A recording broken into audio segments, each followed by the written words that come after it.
الذي لا إله إلا أنت خلقتني وأنا عبدك وأنا عليك أعوذ بك من شر ما صنعت ولك بنعمتك علي وأبوء بذنبي فاغفر لي فإنه لا يغفر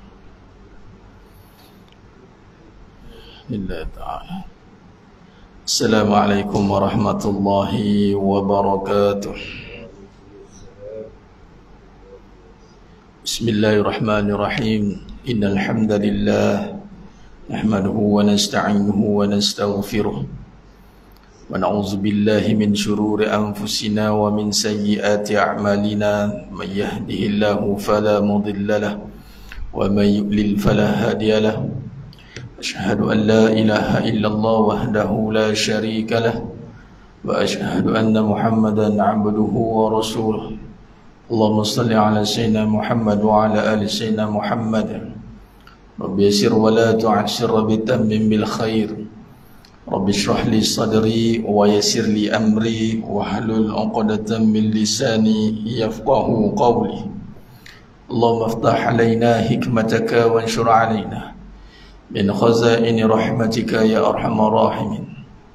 والله الذي لا إله إلا هو عالم الغيب والشهادة هو الرحمن الرحيم. والله الذي لا إله إلا هو الملك القدوس السلام المؤمن المهيمن العزيز الجبار المتكبر. سبحان الله عما يشركون. والله الخالق البارئ المصور له الأسماء الحسنى يسبح له ما في السماوات والأرض وهو العزيز الحكيم. ولا حول ولا قوة إلا بالله العلي العظيم. ولا منجا من الله إلا إليه. أما بعد. أيها المؤمنون اتقوا الله usikum wa iyaya bittaqwallah faqad fazal muttaqun. Senajamahnya dimuliakan Allah Subhanahu wa taala. Mudah-mudahan kita semua tergolong dalam golongan hamba-hambanya yang benar-benar bersyukur. Amin ya rabbal alamin.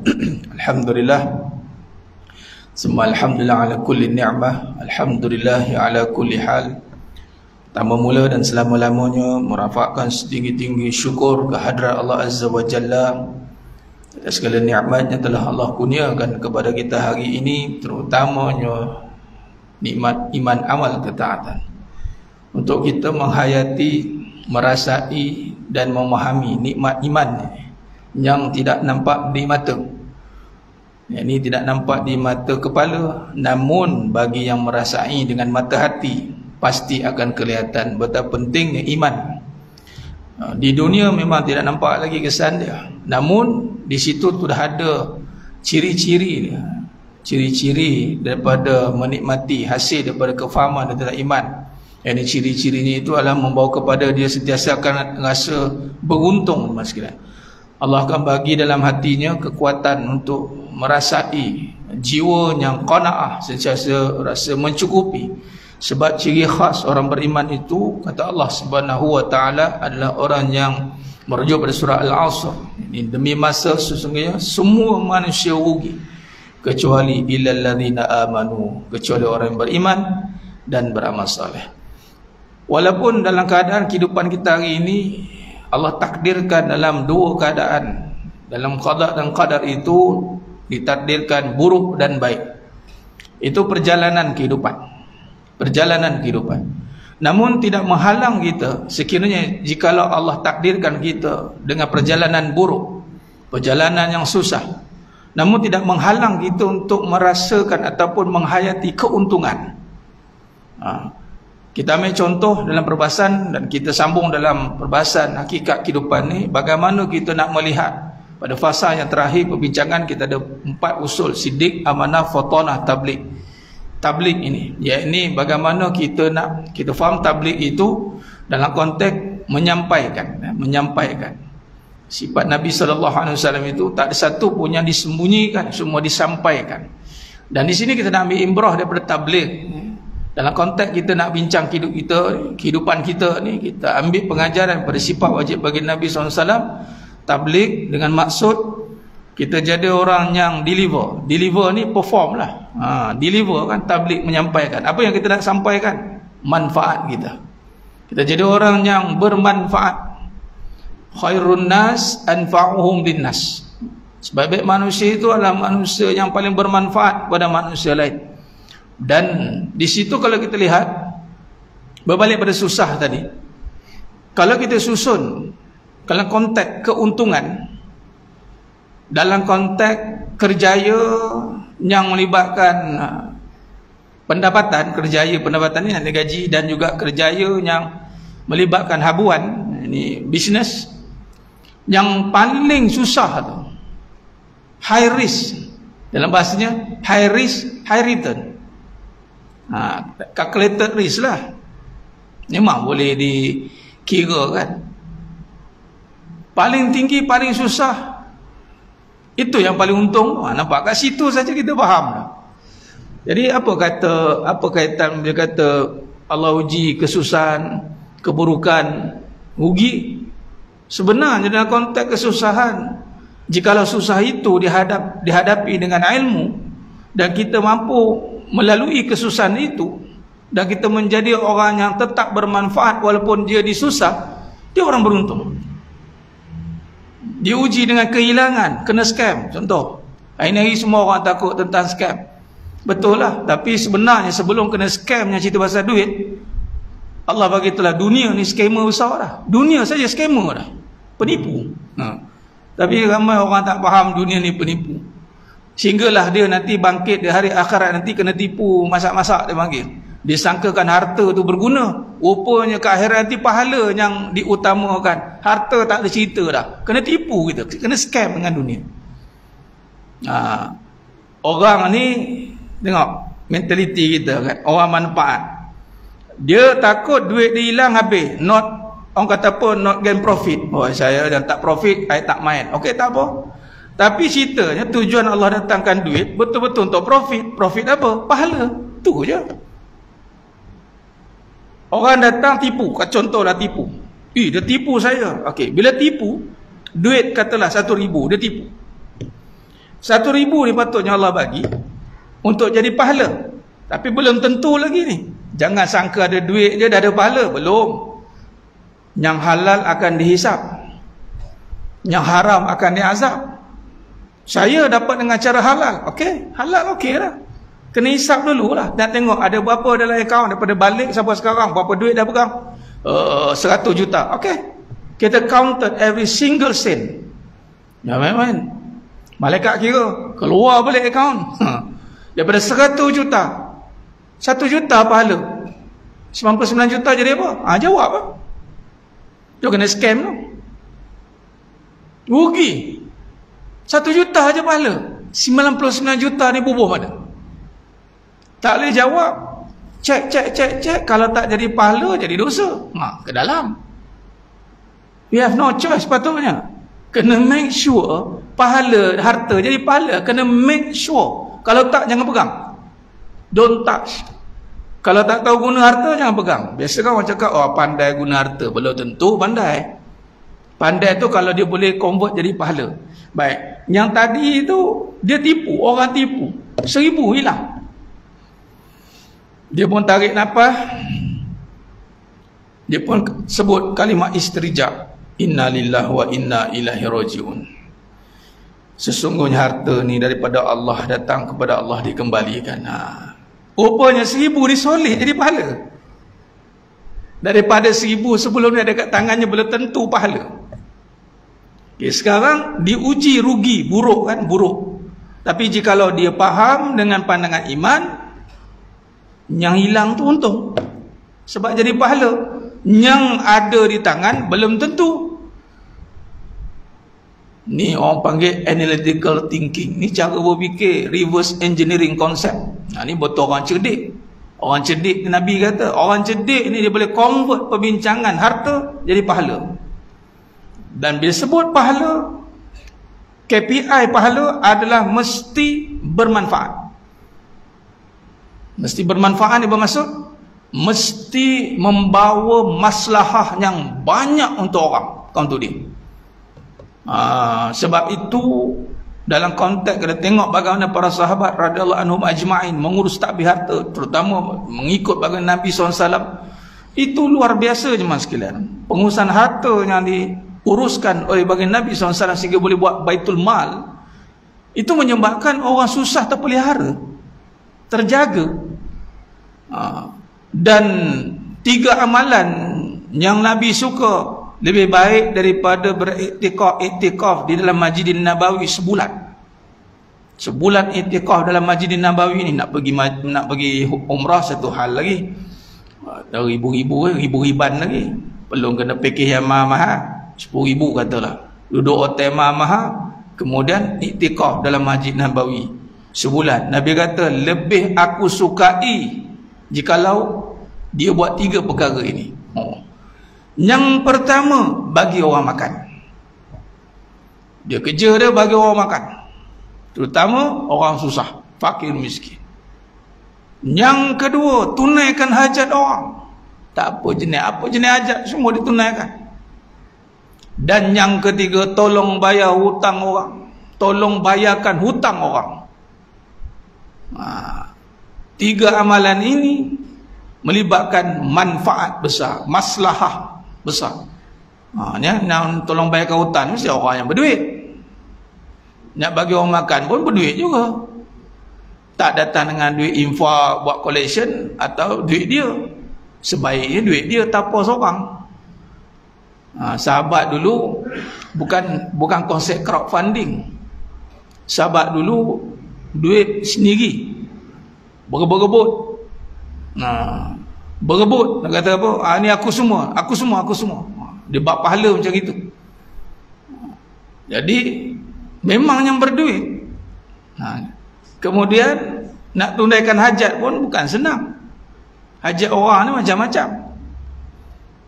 Biasanya memudahkan dan beri kemudahan ni pasti orangnya ada banyak kemudahan, sebab tu dia mudahkan orang. Apa hajat tuan? Apa dia? Terutama hajat biasanya majoriti duit lah hajat pun.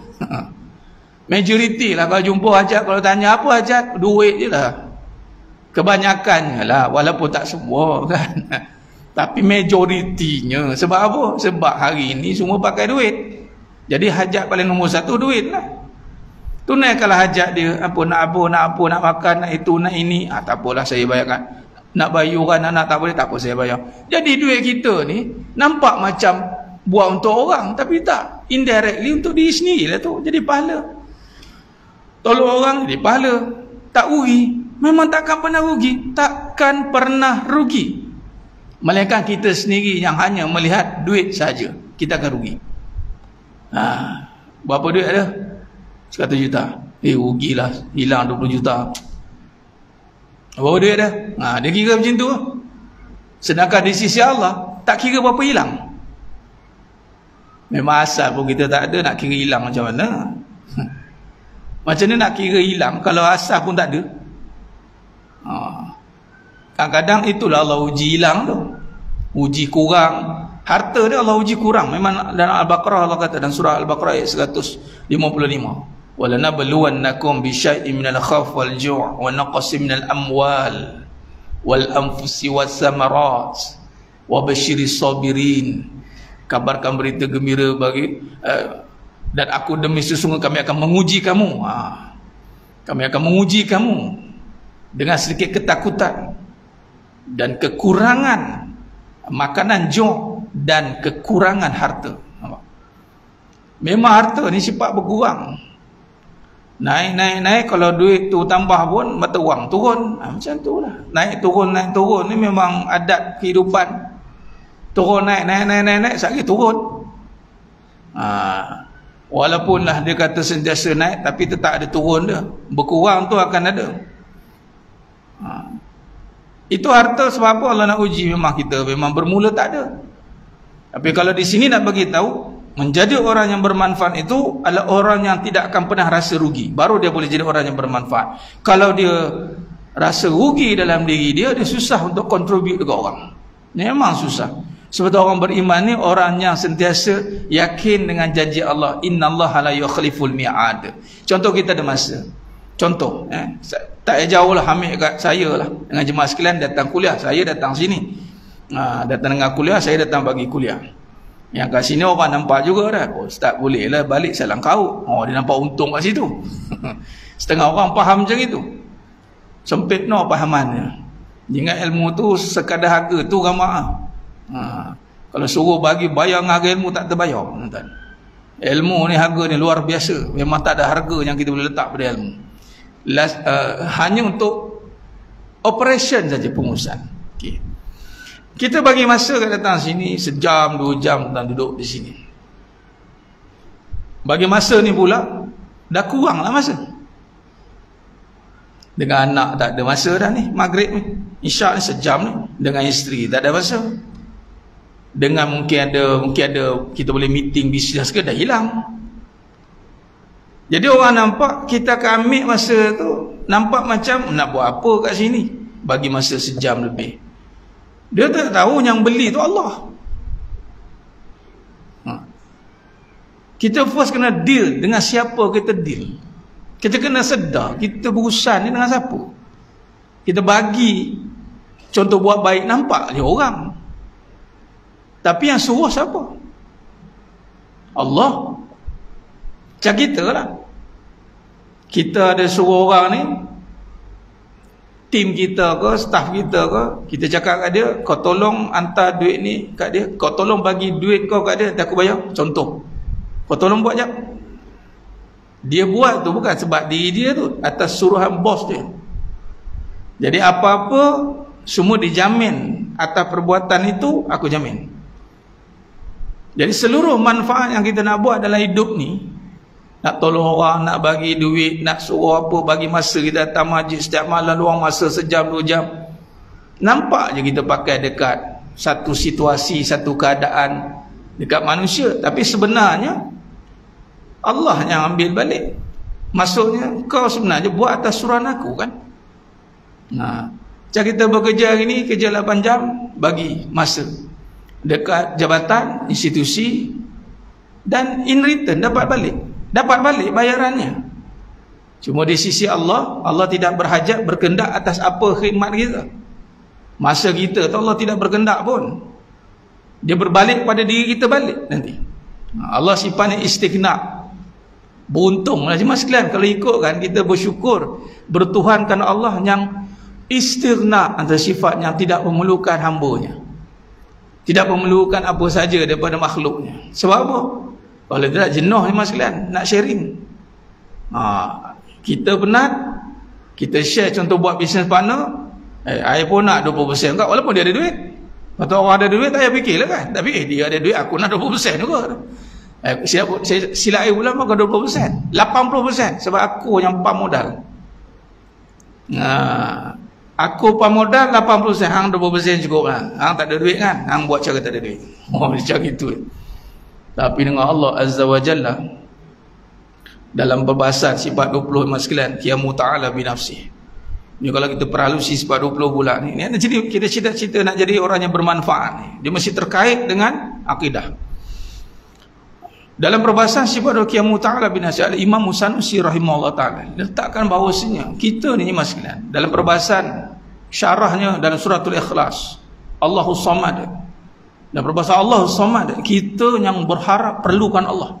Dan perbahasan dalam tafsir Tabari, Al-Baidawi, Ibn Katsir sepakat mengatakan bahawa kita yang perlukan Allah dan Allah tak perlukan kita. Itu perbahasannya. Kita pergi kerja, sebelum nak dapat kerja kita perlukan pekerjaan. Kita tanyalah dekat salah satu pekerjaan lah, tawaran, ada kerja kosong tak sini? Tak ada. Tolonglah tuan, saya nak kerja sini. Tolonglah, tak ada kerja kosong. Tolonglah, saya perlukan kerja. Bos ni fikir, tak apalah, aku wujudkanlah peluang pekerjaan untuk kau. Maka dia wujudkan satu. Tapi ingat, aku tak perlukan kau kat sini sebenarnya. Kau yang perlukan kerja ni. 20 tahun bekerja, kita pun perform, hebat bekerja, bagus. Dan sekali kita pun kata, kalau saya tak bekerja, tak maju syarikat ni, bos menjaga, asalnya kau yang minta kerja. Dan aku wujudkan peluang pekerjaan. Dan aku tak perlukan kau kerja kat sini pun, tapi kau yang nak kerja kat sini. Agak-agak lah kalau bos cakap macam tu, agak macam mana perasaan kita kat mak. Terhinanya saya kata. Okey, saya berhenti sekarang. Tapi tak boleh berhenti pula sebab kita perlukan kerja tu. Nah, begitulah kita berurusan dengan Allah SWT adalah Allah tak perlukan kita. Allah tak perlukan kita. Tapi Allah cukupkan keperluan kita. Siapkan kerja, bagi pahala, bagi semua. Dan Allah tak minta. Maha kayanya Allah. Tapi kadang-kadang berjalan rasa ada semua. Padahal kita yang mula-mula minta ya Allah. Sebab macam itulah. Kita berhajat kepada Allah. Dan di saat Allah bagi semua, apa hajat kita? Keperluan kita. Asalnya kita tidak diperlukan. Tu ayat. Kalau dalam qiyamu ta'ala binafsih. Bila kita tidak diperlukan dan tiba-tiba kita ada satu kedudukan ke atas muka bumi ni, rasa macam Allah bagi dah ni. Apa yang kita nak kena buat? Kita kena appreciate lah. Itu datangnya berbuat baik tu. Bukan memikirkan masalah lah hidup ni. Payahlah. Payahlah. Lepas tu dia rasa orang perlukan dia. Kalau tak ada aku tak jadi. Walau kalau ikut asal-usul dari awal, ada kita pun tak diperlukan atas alam ni. Itu berpasan Allah Samad. Jadi bila Allah jadikan kita, Allah adakan masa kita, Allah adakan harta kita, adanya itu dengan kekuasaannya. Beruntunglah, bersyukurlah kita bertuhankan Allah yang tidak minta apa-apa atas kita. Tak ada. Allah tak berkendak pun. Allah bagi lagi kita. Dah hidup percuma, bagi percuma, dapat pahala, lepas tu perform betul-betul masuk syurga. Tapi Allah marah. Dalam macam tu kau syirikkan aku. Tu Allah cukup marah. Sebab tu antara dosa yang besar ni, yang tak perasan, yang tak rasa berdosa. La tusyrik billah. Syirik, menyekutukan Allah. Sebab apa dia rasa dengan ada kuasa lain, ada satu kudrat iradah, ibaratnya begitulah wujud, bahawasanya apa yang berlaku hari ini tu kalau tak dia usaha tak jadi. Sedangkan kita bermula itu dengan bantuan. Itu kata kalam basmalah tu, bismillah tu, isti'anah tu, dengan bantuan Allah. Nah, di sini kita nak memahamkan dalam kehidupan kita dalam bab tabligh ini. Bila kita melihat bahawasanya kita ni beruntung, yang petang kita beriman, kita beruntung. Beruntung kerana bertuhankan Allah yang tak perlukan apa-apa kan kita. Tak perlukan apa-apa. Beruntung. Dah tak perlukan apa-apa. Berikan keperluan pula tu. Tuan, saya nak kerja kat sini. Tuan perlukan apa-apa? Saya tak ada.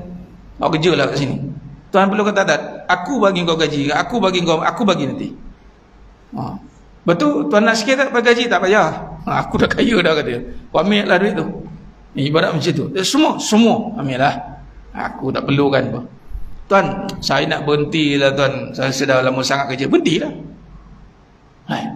Tak ada apa-apa terjejas. Tak apa. Dah cukup ke duit dah? Dah. Kita pula tanya, buah tanya, itu hari berapa lama nak dapat berapa duit? 100. Dah ada duit dah? Dah. Berhenti lah kan? Gaji tu untuk kamu. Dah cukup pahala dah? Berhentilah beramal. Tak apa lah. Dah rasa cukup, tak payah beramal. Puas dah? Puas.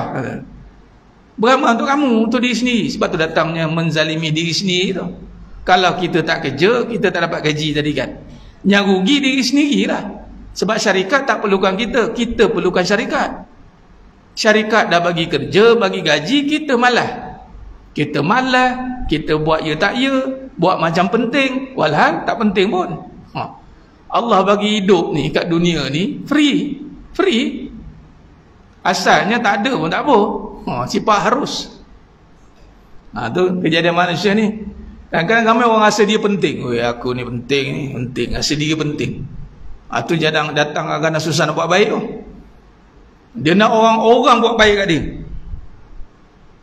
Dia salah faham. Sedangkan Nabi SAW itu sanggup turun bawah khidmat. Ya Rab, kalau Nabi ada sekarang, Allahu Akbar. Datang orang susah, tak pernah kesusahan orang tu dikecewakan. Tu bahasanya. Pasti Nabi akan buat yang terbaik. Sebab Nabi rasa keadaan itu di masa sekalian. Bagaimana sifat Nabi SAW yang mengenal itu. Jadi kita hari ini bila nak jadi orang yang bermanfaat, itu mesti bermula melihat asal-usul perbahasan hidup ini, yang mana kita ni bermula dengan diadakan. Sifat harus saja Allah adakan kita asalnya, bukan wajib kita hidup atas muka bumi ni. Sifat wajib tu ada 20, mustahil ada 20. Satu yang harus apa? Ni kita ada ni harus je, bukannya wajib. Bila dah ada tu, Allah ada kan, kita lah yang perlukan hidup ni, perlukan amal, perlukan kerja, semua kita perlukan. Sebab apa?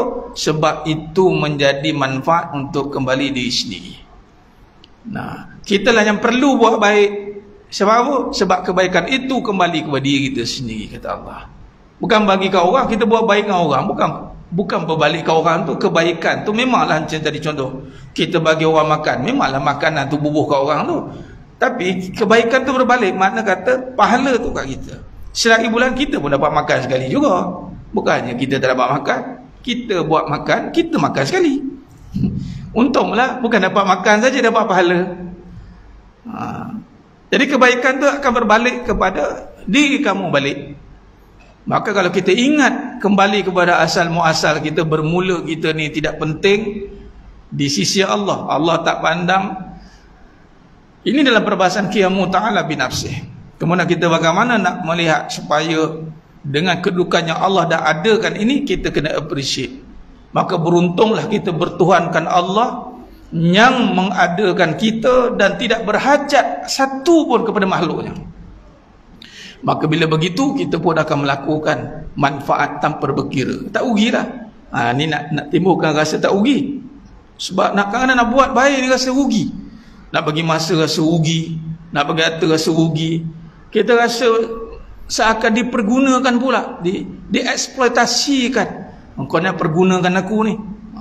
Dalam bahasa contoh kan, ada orang kata, saya ni seringkali dipergunakan orang, Ustaz. Sebab baik sangat tu orang pergunakan. Dia punya ayat dia pun. Datang punah sihat, kata apa? Punah sihat. Itulah, jangan jadi baik sangat lah macam tu, katanya. Pula dah. Kalau rasa tak nak diri dipergunakan, jawapan dia satu je jemaah sekalian. Jangan jadi orang yang berguna. Itu saja. Kau tidak akan dipergunakan pun. Dia ni tak berguna. Biasa kau jadi orang yang berguna, memang akan dipergunakan. Tapi pergunakan kita itu tidak sia-sia di sisi Allah. Allah bayar. Itu kemuncak. Memang akan dipergunakan. Dan tiada kerugian pada sesuatu kebaikan. Tidak ada. Kerana yang menjamin setiap kebaikan itu adalah pencipta kepada kebaikan, Allah Rabbul Jalil. Tinggal nak kenal lah, nak merasai. Barulah kita, bila kenal merasai, barulah kita boleh melakukan perbuatan itu. Azan sikit. Baik.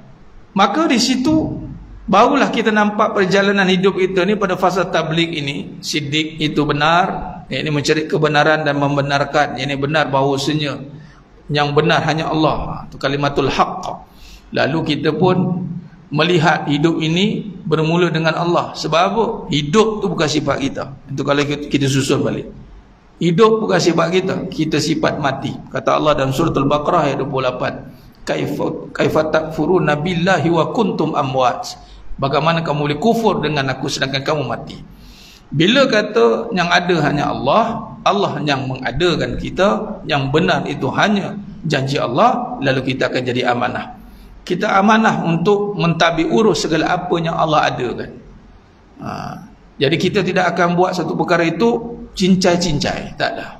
Orang beriman, orang Islam, dia tak akan buat cincai-cincai. Sebab apa? Sebab amanah, kerana bermula kita benar bahawa alam ni, dunia ini milik Allah. Milik Allah. Sebab tu Allah kata la tusidu fil ard, jangan sesekali buat kerosakan, hancurkan, anaya orang, ipu orang, jangan. Sebab aku akan tanya. Sebab dunia ni aku punya. Allah kata.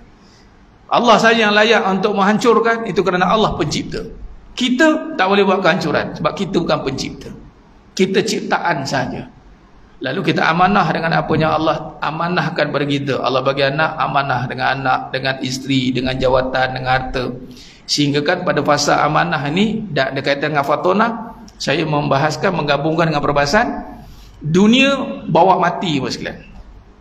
Jangan salah faham. Jangan kita ini dunia semua ni, jangan. Yang tak boleh bawa masuk kubur, itu je. Duit, rumah kita tak boleh bawa masuk kubur, tapi semua bawa mati. Sebab apa? Summalatus alunna yawma izin anin na'im. Allah tanya rumah buat apa, motor buat apa, mileage banyak pergi mana. Cek, malaikat pun cek. Haknya banyak, Thailand, made in Thailand kata. Cek kereta mileage, kereta satu mileage bau sikit, kenapa tak pakai? Sayang katanya. Jawab. Kereta dua, kereta tiga, kereta empat, jawab. Itu je. Semua bawa mati. Yang tak bawa mati kalau tak ada. Kalau tak ada tak bawa. Sebab tu kadang-kadang beruntung pula tak ada ni. Nabi cemburu dengan orang tak ada. Mafhum hadis. Orang tak ada apa-apa. Sebab macam kita pergi airport tak bawa barang, masuk scan lenggang lah. Yang ini bawa barang. Allah, nak aku buka tali pinggang, buka cincin, buka jam. Ten. Allah, ada butang, ada. Butang tak ada lah, hanya ni cincin. Beg. Orang elok masuk, duduk di atas. Allah alam, kita bagi azan tu khair.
إلا الله محمد رسول الله اللهم رب زد عتدنا والصلاة القائمة على سيدنا محمد وسلم وبعث مقاما محمودا الذي وعدت إنك لا تخلف الميعاد اللهم صل على سيدنا محمد وعلى سيدنا محمد. Sila banyak memuliakan Allah SWT. Khair. Kita sambung sikit sebelum kita buat kesimpulan kita. Baik, maka amanah dan fatonah orang yang bijak ni, amanah ni menguruskan mengikut apa yang telah digaris pandukan oleh Allah SWT. Iaitu setiap benda dunia ni bawa mati, itu garis pandukan tu akan ditanya balik. Tak ada satu pun yang tertinggal. Yang ini orang kafir Quraish dulu waktu mula dengar cerita tentang akhirat, dia marah. Sebab apa? Siapa pula yang berani tanya-tanya ni? Macam itulah ayat dia. Kan siapa suka kena tanya? Buat apa? Duit ke mana? Marah orang. Tapi sebab ini dunia Allah punya, bukan kita punya. Itu sajalah jawapan dia. Itu saja jawapan. Sekarang mungkin tak kena tanya dengan orang. Tak apa. Duit saya abang jangan tanya ya, isteri. Duit saya, duit saya. Duit abang, duit saya. Kacau kan. Habislah. Jadi jangan tanya. Kita mau jawab. Abang tak tanya, tapi Allah tanya. Elok-elok masuk syurga tanpa hisap. Ada harta kena hisap. Tanpa hisap kan. Ada harta kena hisap, pastikan berpahala semua. Kalau lelaki dah tentu dah tanggungjawab nafkah guna harta. Perempuan ni asalnya tidak memerlukan harta pun, melainkan masalah tertentu. Suami sakit kah, mak ayah dia tak berkahwin, mak ayah dia sakit kah, lalu dia pun kena mengambil tugas membantu meringankan tulang ayahnya. Sepatut ayahnya yang menyara keluarga, tapi sebab sakit, bukan sebab tak cukup. Abah, saya nak iPad, abah tak boleh beli kan? Kalau tak boleh beli, saya nak kerja. Contoh, saya ada saya punya kemahuan saya ni high maintenance. Kalau buat sebab high maintenance, jawab dengan Allah, saya buat yang halal lah Ustaz. Jawablah, tu je lah. Bahasa mudah gitu lah, jawab lah. Payah no, ada orang marah kan. Dia kita, ada jawab. Itu saja. Kalau larat jawab, silakan. Sebab tu sahabat takut mas sekalian. Beza dengan kita ni, takut, risau tak ada duit. Sahabat risau ada duit. Risau apa nak jawab nanti.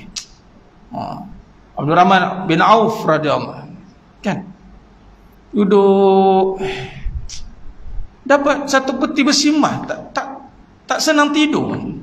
Sebab apa? Ramai orang susah, takut nanti ditanya Allah, buat apa harta ni?